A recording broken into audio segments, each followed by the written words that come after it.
Bloody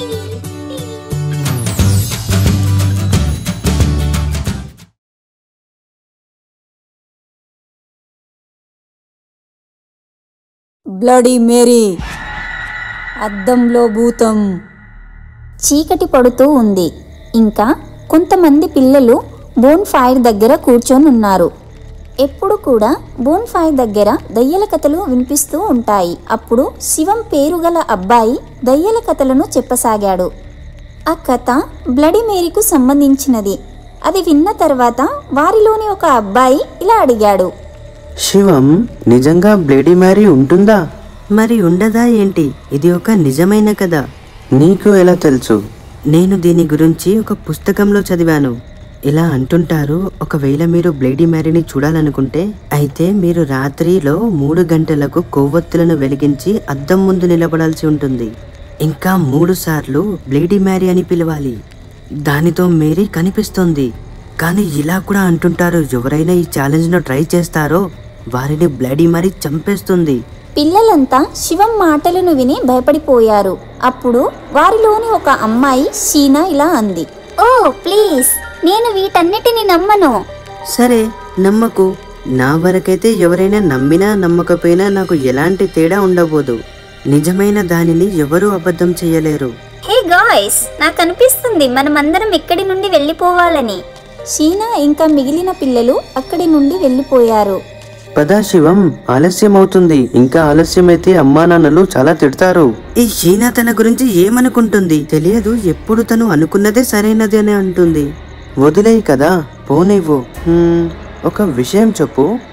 అడుగు. నువ్వు ఎప్పుడైనా బ్లడీ మేరీ ఛాలెంజ్ ట్రై చేసావా? లేదు, కానీ ఖచ్చితంగా ట్రై చేయాలని ఉంది. అవునా? పద, ఇప్పుడే వెళ్దాం. దాని తర్వాత ఇద్దరు ఇలా మాట్లాడుకొని ఇద్దరు వారి వారి ఇంటికి చేరుకున్నారు. కానీ దారి మధ్యలో కూడా శ్యామ్ మనసులో బ్లడీ మేరీ కథ గురించి ఆలోచిస్తున్నాడు. ఆ రాత్రి శ్యామ్కు నిద్ర పట్టడం లేదు. తను మళ్ళీ బ్లడీ మేరీ గురించి ఆలోచిస్తూ ఉన్నాడు. ఇంకా ఆలోచించి తన కళ్ళు ఎర్రబడిపోయాయి. ఏంటి యార్? శ్యామ్కు నిద్ర పట్టడం లేదు. ఇంకా తను లేచి వాష్రూమ్లోకి వెళ్ళాడు. తను చేతులు కడుగుతూ ఉన్నప్పుడు ఇలా ఆలోచించాడు, ఎందుకని బ్లడీ మేరీ ఛాలెంజ్ను నేను ట్రై చేయకూడదు? శివంకి కూడా చెప్పేస్తాను.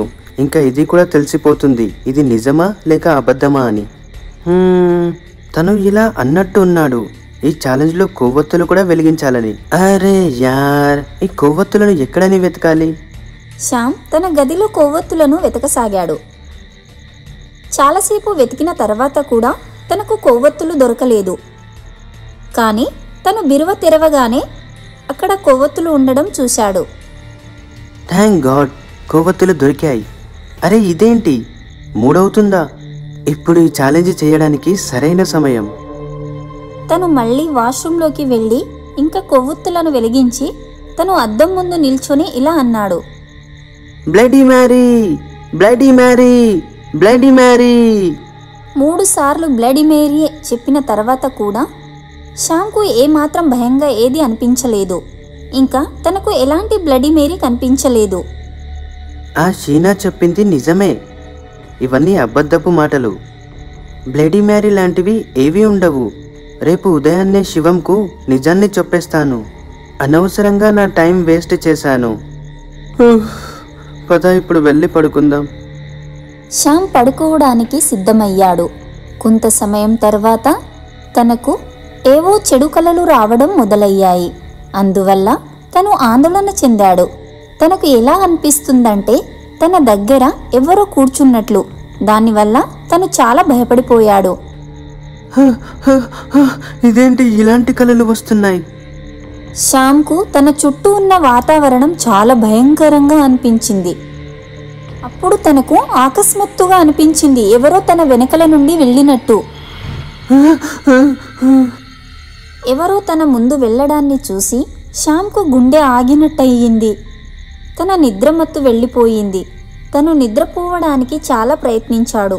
కానీ తను రాత్రి మొత్తం పడుకోలేకపోయాడు. ఇలా అంతలోనే ఉదయం అయిపోయింది. శ్యామ్ నిద్రలేచి బాత్రూంలోకి వెళ్ళాడు. లోపలికి వెళ్ళిన తర్వాత తన చూపు అకస్మాత్తుగా అద్దంపై పడింది. అది పగిలిపోయి ఉంది. అరే ఇదేంటి, ఈ అద్దం ఎలా పగిలింది? అద్దం పగలడాన్ని చూసిన శ్యామ్ ఆందోళనలో పడిపోయాడు. అప్పుడు అకస్మాత్తుగా తనకు రాత్రి వచ్చిన కలలు గుర్తుకు రాసాగాయి. తనకు అస్సలు అర్థం కావడం లేదు తనకు ఏం జరుగుతుందని. అప్పుడు వాళ్ళ అమ్మ బయటి నుండి తనను పిలిచింది. కుమారా, తొందరగా లేచి రెడీ అయిపో, నీ స్కూల్కు ఆలస్యం అవుతుంది కదా. హా అమ్మా. శ్యామ్ రెడీ అయిపోయాడు. కానీ ఇంకా తను అద్దం పగిలిన విషయం గురించి ఆలోచిస్తున్నాడు. కొంత సమయం తర్వాత తను స్కూల్ బస్ ద్వారా స్కూల్కు చేరుకున్నాడు. అరే శివం ఎక్కడా కనిపించడం లేదు. హాయ్ శ్యామ్, ఎలా ఉన్నావు? హా శివం, నేను బాగున్నాను, నువ్వు చెప్పు. శ్యామ్, నువ్వు ఏదోలా ఉన్నావు. చెప్పు, ఎవరైనా ఏదైనా అన్నారా నిన్ను? అలా ఎవరైనా అంటే నేను వాళ్ళను వదలను. అరే ఏం లేదు, కొంచెం ఆరోగ్యం బాగాలేదు అంతగా. అవునా? మరి నువ్వు స్కూల్కి ఎందుకు వచ్చావు? నువ్వు లేకుండా ఒంటరిగా ఎలా ఉండగలను? సరే పద వెళ్దాం క్లాస్కు, లేదంటే మిశ్రా సార్ మనకు క్లాస్ తీసుకుంటారు మళ్ళీ. హా పద వెళ్దాం. అరే శివం, నువ్వు మిశ్రా సార్ ఇచ్చిన హోంవర్క్ చేసావా? అరే యార్, ఈరోజు మళ్ళీ హోంవర్క్ చేయడం మర్చిపోయాను. ఇప్పుడు ఏం చేయాలి అనిపిస్తుంది. మళ్ళీ దెబ్బలు పడతాయి. ఇంకా క్లాస్ బయట కూడా నిల్చొని ఉండాల్సిందే. అరే ఏమీ లేదు, నువ్వు భయపడకు, నేను నా హోంవర్క్ చూపిస్తాను. అరే శ్యామ్, ఈరోజు నువ్వు లేకపోతేనా నా పని అంతే. మూర్ఖుడివి నువ్వు, తొందరగా పద, ఆలస్యం అవుతుంది మనకి. హా పద.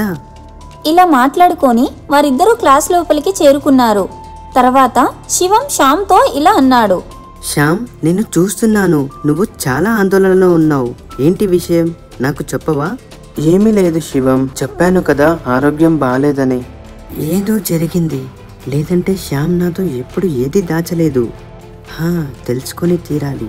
ఏమైంది శివం, ఏం ఆలోచిస్తున్నావు? అరే ఏం లేదు. అప్పుడు స్కూల్ గంట మోగింది. స్కూల్ ముగిసిన తర్వాత ఇద్దరు వారి వారి ఇంటికి వెళ్ళిపోయారు. కొంత సమయం తర్వాత వారిద్దరూ వారి వారి ఇంటికి చేరిపోయారు.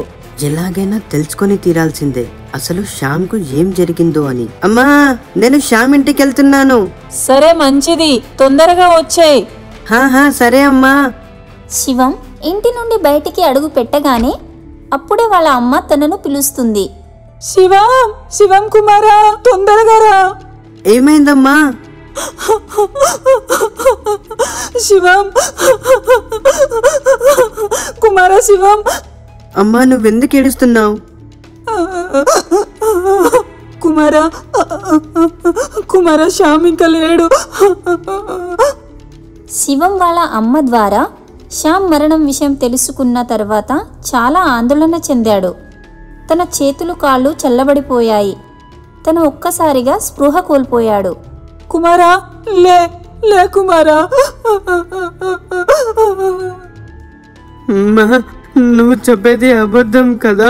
శ్యామ్కు ఏం జరగలేదు కదా? లేదు కుమారా, నేను చెప్పేది నిజం. శ్యామ్ ఇప్పుడు మనతో పాటు లేడు. ఉదయం బాగానే ఉన్నాడుగా, అకస్మాత్తుగా ఏమైంది అన్నకి? నేను నమ్మలేను. నేను శ్యామ్ ఇంటికి వెళ్తున్నాను. కుమారా ఆగు, నేను కూడా వస్తాను. శివం ఇంకా వాళ్ళ అమ్మగారు శ్యామ్ ఇంటికి చేరుకున్నారు. శివం శ్యామ్ వాళ్ళ అమ్మ బోరున ఏడవడం చూస్తాడు. వారు అలాగే ఇంటి లోపలికి వెళ్ళారు. అప్పుడు తను చూశాడు శ్యామ్ మృతదేహం నేలపై ఉంచి ఉండడాన్ని. ఇంకా తను శ్యామ్ బాడీని పట్టుకొని బోరున ఏడవడం మొదలుపెట్టాడు.